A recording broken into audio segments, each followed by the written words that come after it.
Thanks for being here today, y'all. My name is Brianna Hughes. I use she, her pronouns, and I am one of the science librarians here. I also work very closely with a lot of our graduate students. So, if you ever have questions about graduate student things or science things, feel free to reach out. I've got the link to the slides right here on the first slide. For those of you who are online and want to open those up, there's a lot of links in these slides. As we go, if you want to be able to see the links, feel free to follow along as we click through. Otherwise, you'll get these slides afterwards as well, and you can look at the links later. Let's get started. So this is our plan for today. We're going to start with an overview of what a systematic review is. I don't want to assume that everyone here knows what they are, so we'll definitely start with an overview. We'll talk about search strategies, because searching literature is obviously a huge part of systematic reviews. We'll talk about some helpful tools that I've identified, some of them AI tools, others not, that you can use throughout the systematic review process. And then we'll wrap up with some key takeaways and resources. I'm hoping to leave about 10 to 15 minutes for questions at the end. But I also want to say that systematic reviews are really big in the science fields. And I don't know what everyone's background here is, but I also hope that if you're joining us and you're from COS, there's going to be a lot of resources here for you as well. And I do think a lot of the information is transferable between disciplines. So whether you're a science student, STEM, COS, humanities, social sciences, I think there's information here that's going to be helpful for everybody. So it's a lot of information, so buckle up. But first of all, what is a systematic review? Systematic reviews have a couple different characteristics. The first one is, it's something that is focused. It has a clear purpose. It answers one clearly framed research question. Systematic reviews are also rigorous. They're transparent. They have multiple steps, and quite oftentimes they are team-based. They're not something that one should necessarily start in on their own. It's definitely better to work with a research team, within a cohort, with some colleagues. It's something that's going to take months or years of work, but oftentimes the payoff, what you get at the end, is the highest level of evidence for policy, for practice, or for theory. So the key ingredients of a systematic review are things like a predefined protocol, exhaustive searching, critical appraisal, and then also reproducible methods. There are a lot of different types of reviews. Systematic review is just one type of literature review. These are kind of the two main types of lit reviews, systematic reviews and scoping reviews. And so let's talk about systematic reviews on the spectrum of evidence synthesis. That's another kind of general term for lit review. So systematic reviews are laser focused. They result in a meta-analysis or a structured narrative. Scoping reviews map broader literature trends or territory, great for looking at emerging or fragmented topics. Traditional lit reviews, meanwhile, tend to be more selective, more narrative, and also more of an umbrella term. So oftentimes you'll hear of a lit review, and that's just talking a general type of review. But also some, especially more in undergrad, early grad school, you may think of a lit review as just a very basic preliminary type of review or evidence synthesis. So a rule of thumb, if you need to have kind of like something that you're ready to publish or use in a dissertation or thesis, a systematic review is probably the path you're going to choose.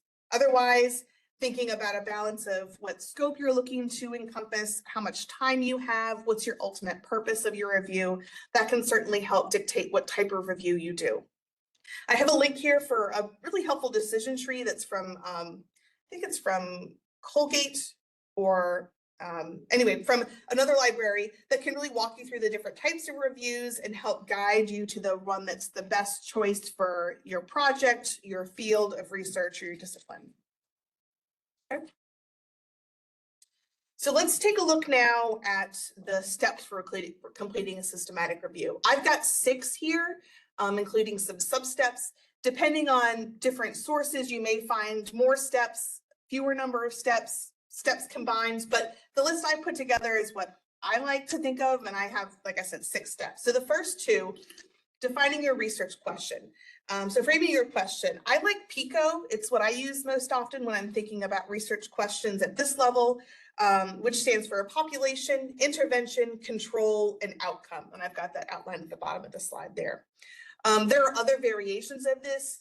Humanities folks might be familiar with PEO, which is population, exposure, and outcome. SPIDER is another one, which is sample, phenomenon of interest, design, evaluation, and research type. So depending on, again, what discipline, what field you're in, you know, what your research question looks like, you may find a different protocol on a research question template that you use. So for an example, for urban high school students, that's your population, does daily meditation, which is the intervention, versus no meditation, that would be your control, improve stress levels, and that's the outcome, okay? So step 2 is developing a protocol. You need to create one. You also will then need to register it. Your protocol covers each aspect of your review, and most of the time, it's a requirement that you would register your protocol with a review register. There are a few different options. I've got a few listed here. Prospero, the Open Science Foundation, and Research Registry are a few. You can also certainly just Google Systematic Review Protocol Register. The most well-known is definitely Prospero. That's predominantly for health and sciences. Open Science Foundation, or OSF, well, it has the word science in the name. It also will accept a whole host of different research protocols for many disciplines. So it's not just science. And then Research Registry is also multidisciplinary. So why do we register? Well, it prevents kind of moving your goalposts. So once you've set a research question, you've defined your protocol, it's important that you stick with it, no matter what the outcome of your research or the outcome of the literature is. So it shows that if you have funders, you know, if you have a grant that you're working with or other funders, it shows that you're serious about your research. If you're working towards a dissertation or publication, it also lets folks know, hey, from the get-go, this is what I was looking for. And it also allows you to kind of lock in your research with your name and your research group so that no one else can work on similar projects as you. It's also helpful when getting started to be able to browse registries to see what other folks have been doing research on. So definitely it's, you know, thinking about when you're working on getting started on a research project or a systematic review, it can be helpful to browse these different protocol registries to see what other people in your fields have been up to. For step 3, I've broken this down into a few different sub-steps. And this is kind of where, you know, searching for literature, it's kind of where my little librarian brain lights up, because this is what my favorite part of the process. You need to create a plan, or also known as sometimes a search strategy. You also need to really be diligent about logging every query you create, every search that you do. There may be times where you think, well, I'm probably going a little overkill on my documentation. There's no such thing as too much documentation when you're doing a systematic review. A lot of times it's a requirement that you have a search log or a query log. A lot of publications will ask to see your search strings when you submit for publication or for review. I've got a couple examples here if you want to see what search logs can look like. Under 3.2, this is a great LibGuide that has a few different examples of ways that you can set up a search log or a query log. You will need to use multiple databases. You can't just use Google Scholar. You can't just use the OneSearch from AOK Library. You also need to think about discipline-specific databases. We have a whole list of them, over 450 different databases that we have access to here at UMBC. You can view those in the A to Z database list. There's also open access databases. Those are ones that are available for anyone to view without a paywall. There's a couple different directories. The one I have linked here is the Open Access Journal Directory. It's a great resource for different open access journals. So for folks in COS, you might also think about JSTOR, that's a big name, the MLA, sociological abstracts. For sciences, you know, IEEE, ACM, and Web of Science. Those are just some big names in the different fields.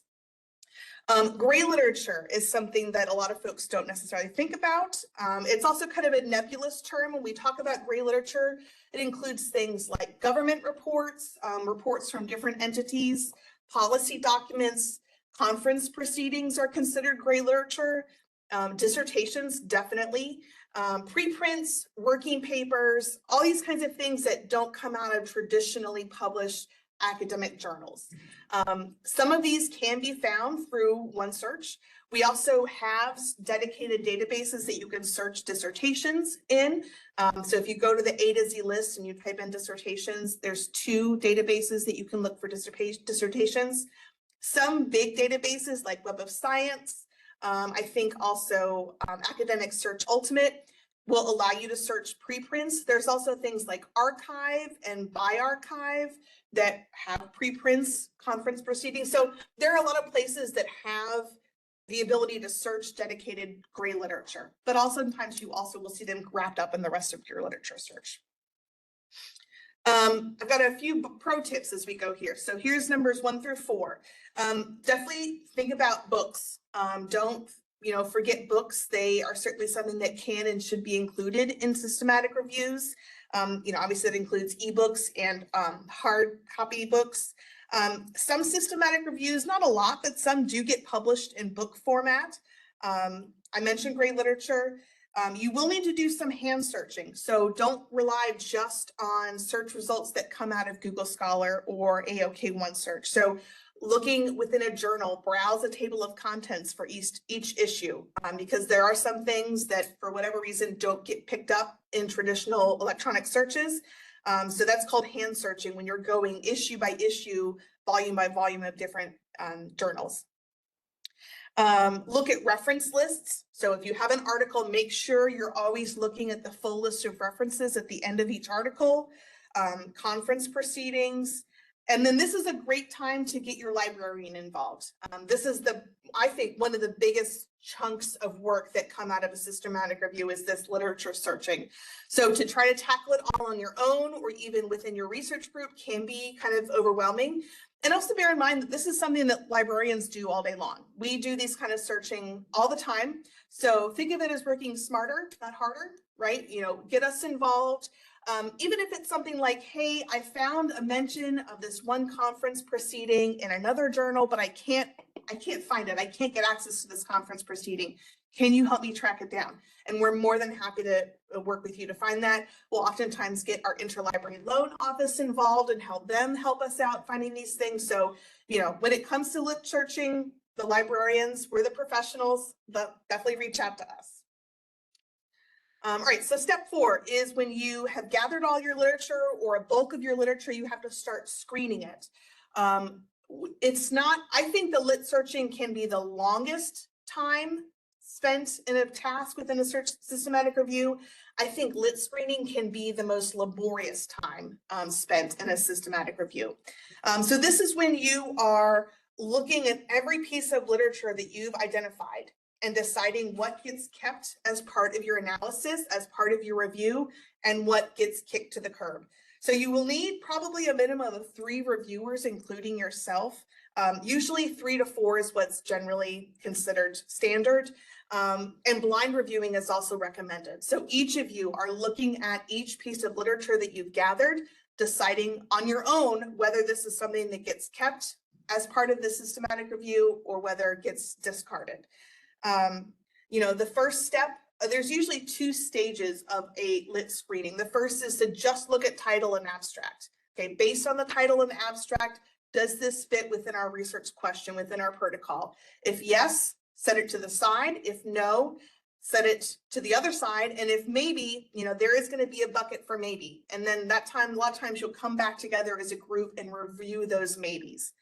After you've gone through and just looked at title and abstract, you go back to your maybe and your yes pile and you review full text. Okay, so that's why there's a lot of reading, a lot of arduous work that goes into this lit screening portion.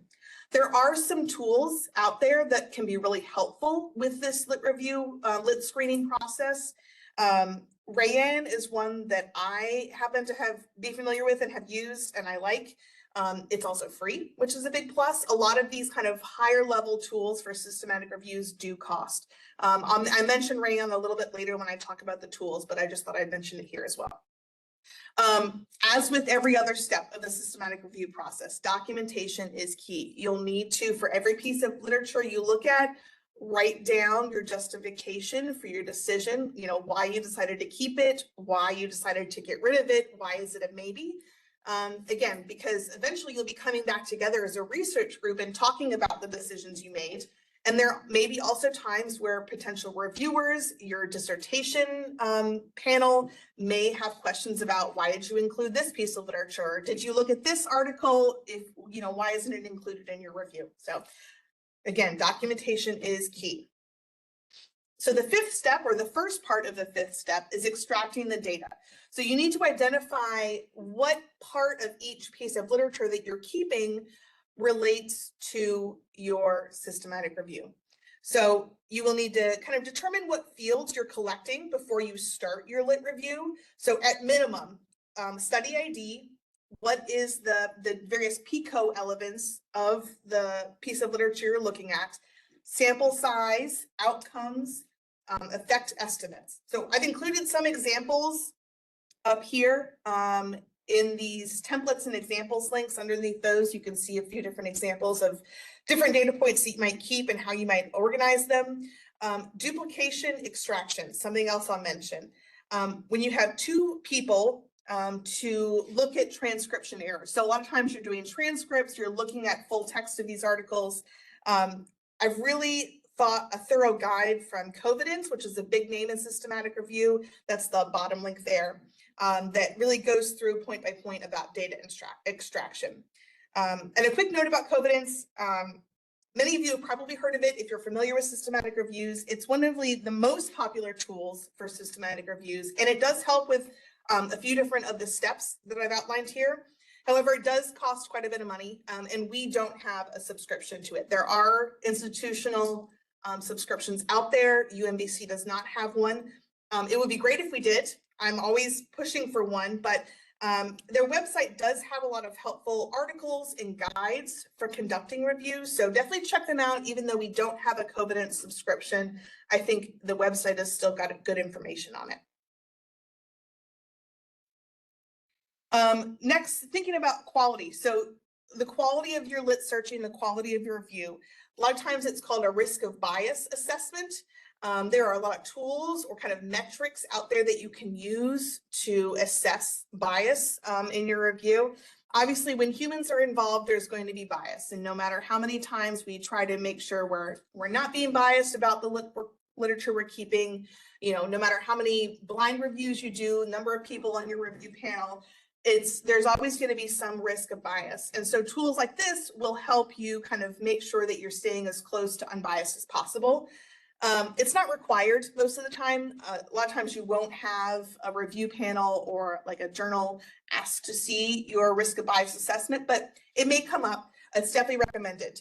There are a couple different risk of bias tools that you could choose from. I've got some resources for a few different ones. If you're doing a mixed methods review, I've also got one singled out there as well. You know, some of them they've got names, JBI, CASP, Risk of Bias 2, MMAT. Those are some big names in risk bias tools. I've got another slide later on that has links to some of those specific ones.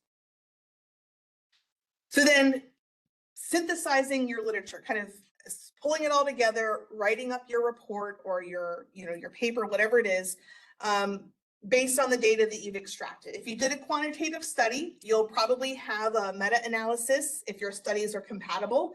For qualitative reviews, you'll probably be doing more of a narrative or thematic synthesis.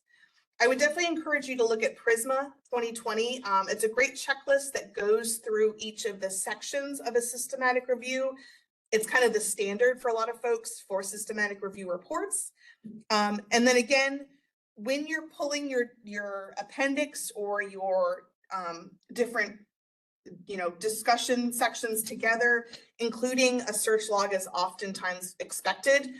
It also might be as a supplement, also an extraction sheet from where you extracted your data from the different pieces of literature. So this is where you're going to be including all the documentation that you've been doing throughout this process. All right, so let's get a little bit into search strategies. I will put a quick plug in that there is I'll skip ahead here. Our next of the graduate skills workshops is on advanced research strategies. So if you're interested in learning more, I'm doing a quick overview on some of these today.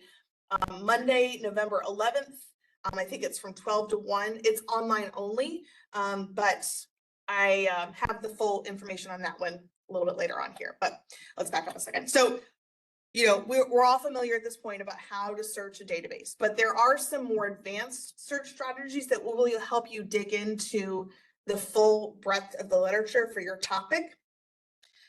So these are some, I skip ahead? No, I guess not. So thinking about brainstorming keywords, you know, obviously every search starts out with search terms, keywords. You know, as many variations of a word as you can, you know, synonyms, antonyms, related phrases, alternative spellings.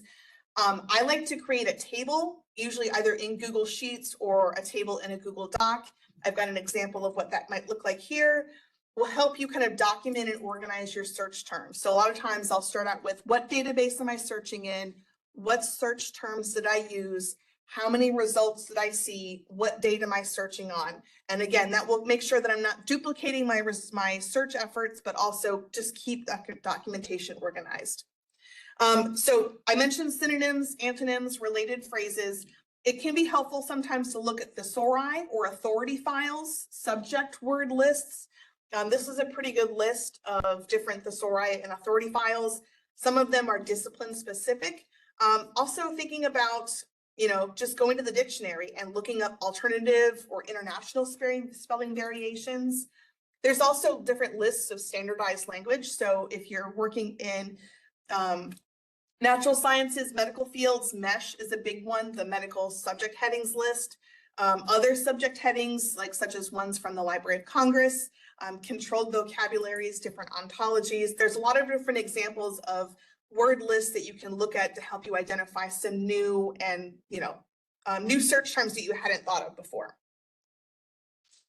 A few other advanced search strategies, Boolean operators. Some of you may already be familiar with those. Those include the words and, or, and not. There's a pretty standard visualization with a Venn diagram that you can check out right here that kind of shows you how each of those terms work. Truncation is another one that's you may be already familiar with, but it will give you results that include all variations of a word. So the example I have here, you know, if you put child with an asterisk at the end, that's telling the search engine to look for everything that begins with the root word of child, to include things like childhood, children, child's, children's, and child. Okay. Wildcards can be really helpful when you've got different spelling possibilities. They can sometimes be like a question mark or an exclamation point. That's how you might represent it in a search string. There's an article I've got linked here that kind of does a really good overview of how to use wildcards. Proximity, this can be kind of a trickier one to visualize because it basically is telling the search how close from one word do you need to see the other word. So the example I have here is tax N5 reform. So that's going to show any result where the words tax and reform appear within 5 words of each other. This one can be kind of hard to visualize how it might be helpful, but I've got one example down there, you know, tax reform, but you also would see the result tax that had been submitted for reform. So it's definitely casting a broad net when you use proximity. But again, if you want to learn more about some of these and other search methods, I definitely encourage you to check out the workshop on November 10th. Couple more pro tips. So nesting is another thing to think about when you're putting together a search string. It's when you're using parentheses to kind of group these commands essentially for a search engine. So here we've got social media or online platforms.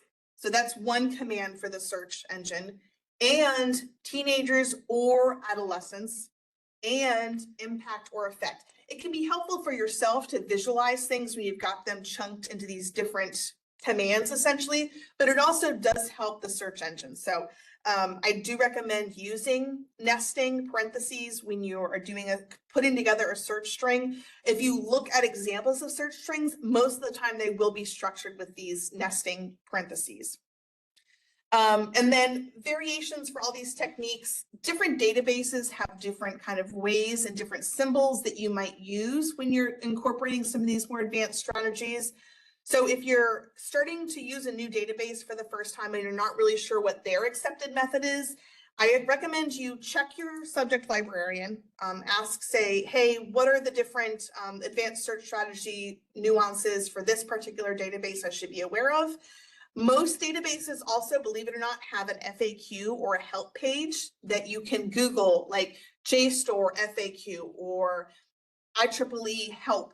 And a lot of times it's in those pages that they'll have laid out, hey, when you're using truncation, you need to use an asterisk. Or when you're using wildcard, our accepted method is a question mark. Another example would be in OneSearch, our OneSearch, you can use both quotation marks or parentheses to command a phrase.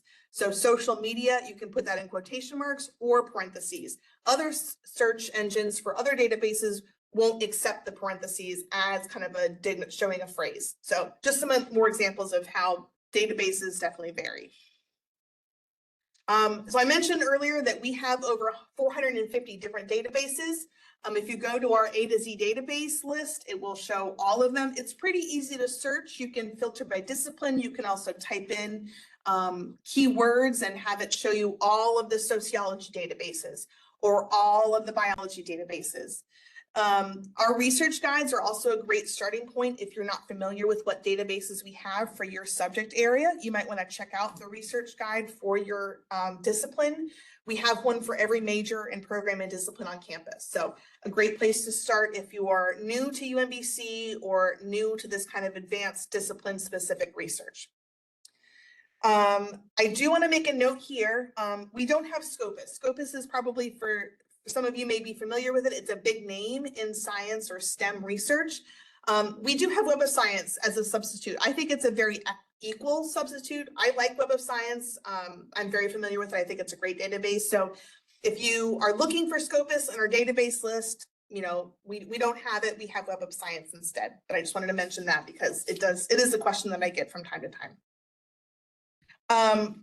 You know, OneSearch is definitely encouraged that you are doing searches in multiple places. I mentioned this earlier. Do a search in Google Scholar, do a search in AOK OneSearch. If you have access to another university, maybe you're dual enrolled somewhere, or you have still access to a previous institution you went to, feel free to check their databases as well, but also be sure you're doing discipline specific databases. So let's talk about a few tools really quick. Some of these are going to be AI tools, others aren't. And they've kind of got that laid out here in this table form for the different step of the systematic review process and tools that I recommend that you might think about using for each of these steps. So for the first one, you know, when you're thinking about developing your research question, generative AI tools like ChatGPT and Gemini might be a great way to help brainstorm different nuances of a research question, help you kind of really finalize your PICO.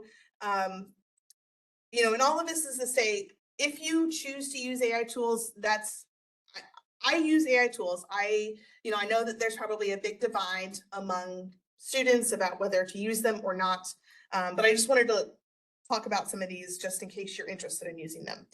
When you're searching for literature, there's a number of tools out there that you can use. Research Rabbit is one that I'm familiar with.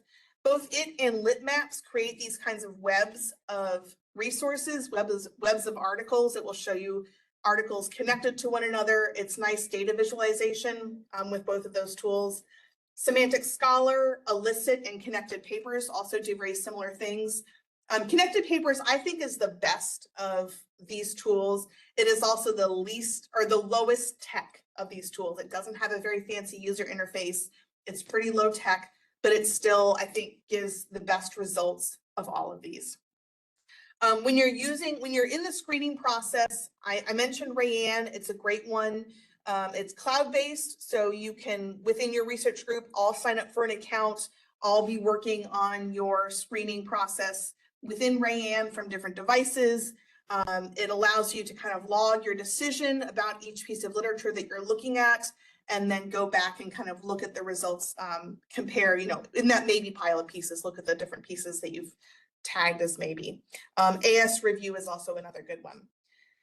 For data extraction, there's not a lot of tools out there I'm familiar with. This is, something that oftentimes has to be done by hand. If you're familiar with Python or R, you can certainly set up codes to help with this process. GitHub can be a good resource for Python and R codes if you want to look into that a little bit more.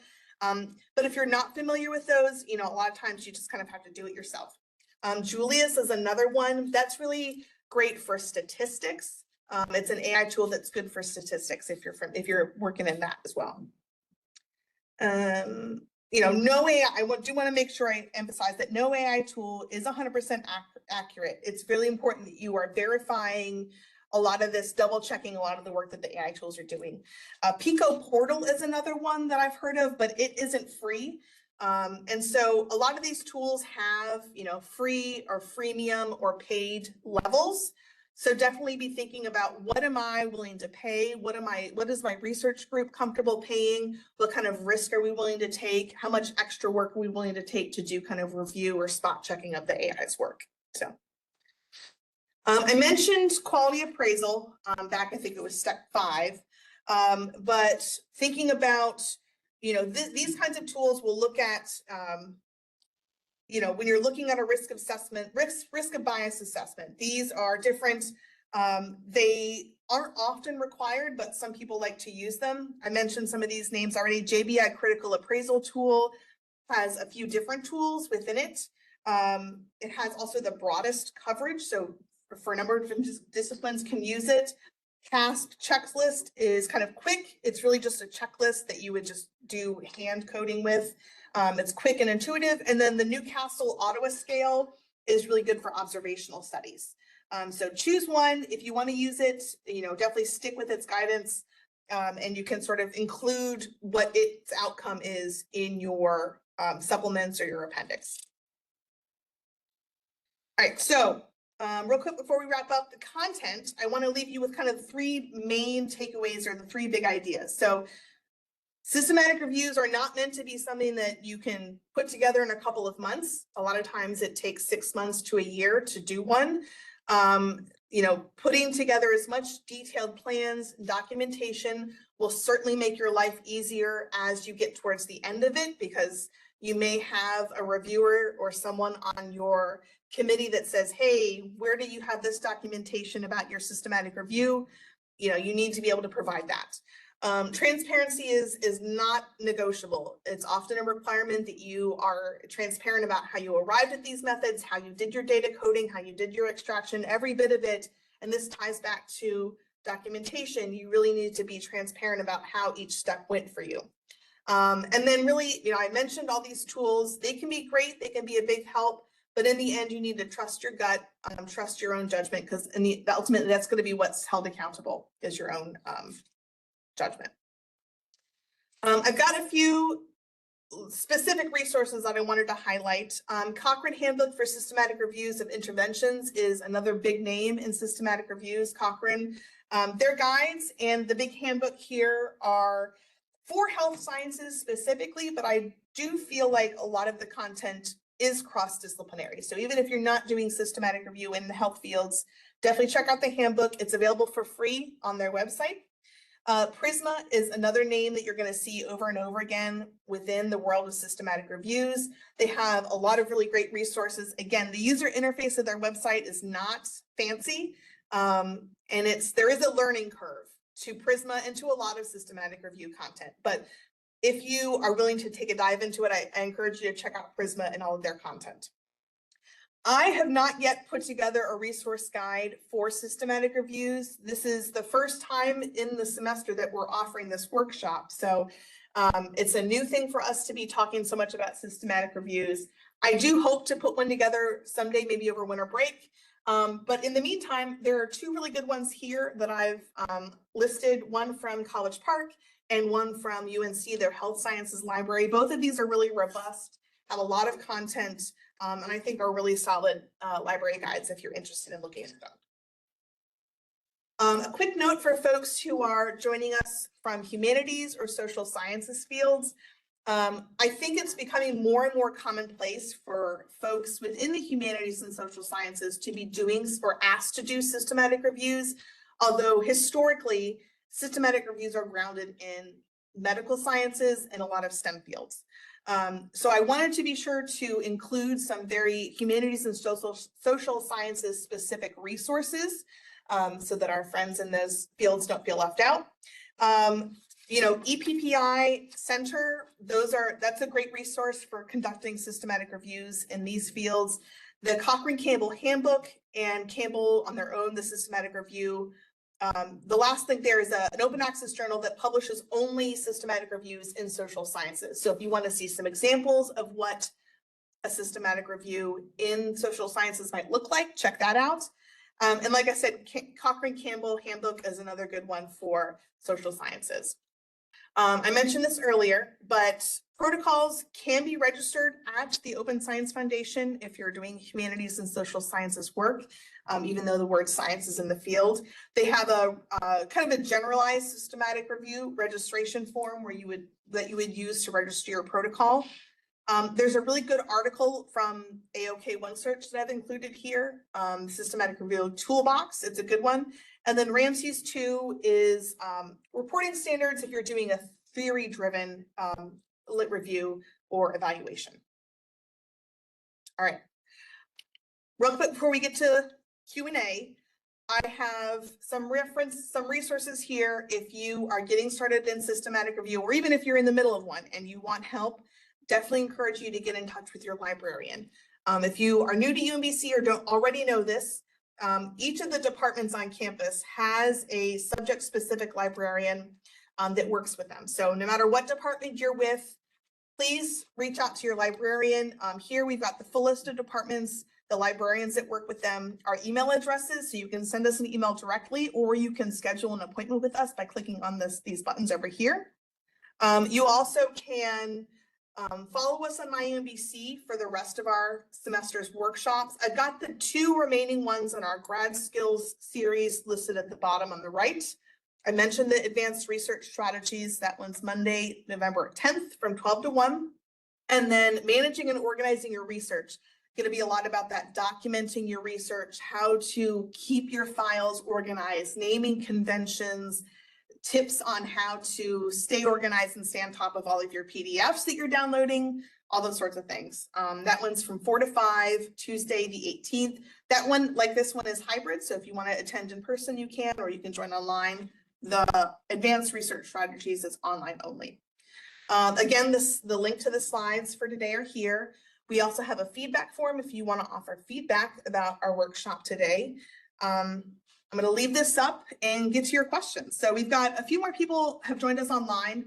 I've got 2 folks in the room here. So online, if you want to put your questions in the chat, my colleague Joe is going to be moderating that, or you could also come off mute and speak your question aloud. Folks in the room, anyone questions? Not at this time. Okay.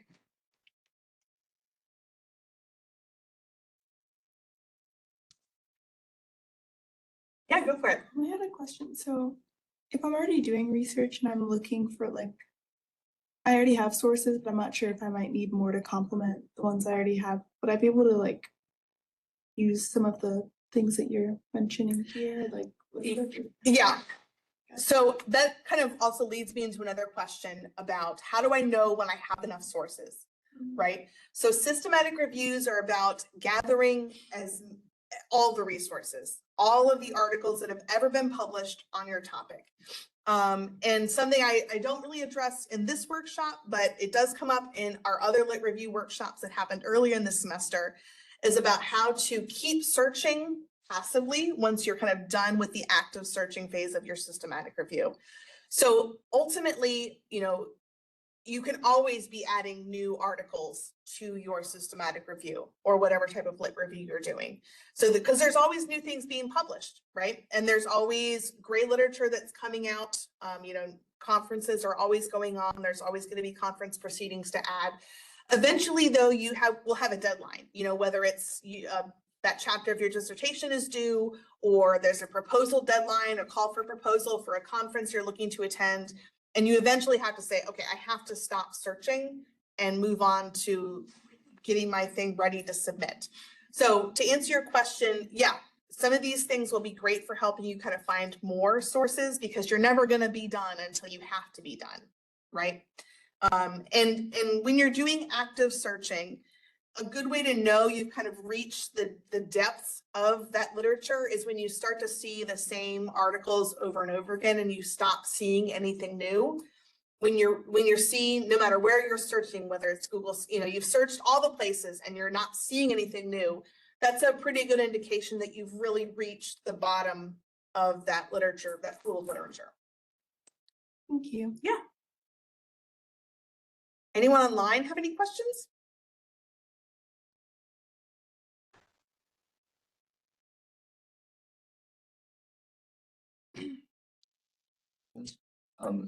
So the systematic review requires at least 3 or 4 researchers to kind of like do the work together. Does a scoping review require that many? Oftentimes, yes. And really the reason for those multiple researchers is to avoid bias if you can. So you can certainly do the lit searching part of it on your own. If you've got the time, if you've got the stamina for it, you can certainly do all the searching on your own. It's really when you get to looking at the data and extracting the data that it's really helpful to have at least 3. Sometimes that might include like an advisor or a head of your lab if they're involved in your systematic review.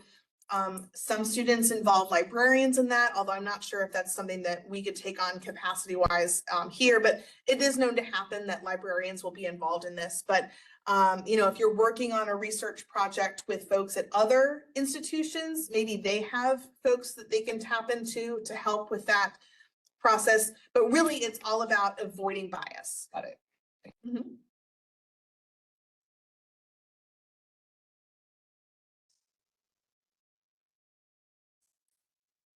Don't see any questions online so far. I'm going to put in the chat again the slides if anyone came in after we initially sent that link out. I'll also put in the chat the link to the feedback form. If you're willing to give feedback on today's workshop, I appreciate it. Like I said, this is the first time we're offering it, so any feedback you have to give would be very welcome. Yeah, so maybe you'll plan on joining us for some of our other workshops. Thanks for coming. Thank you for Appreciate it. having us. Yeah. Great Thank job. you.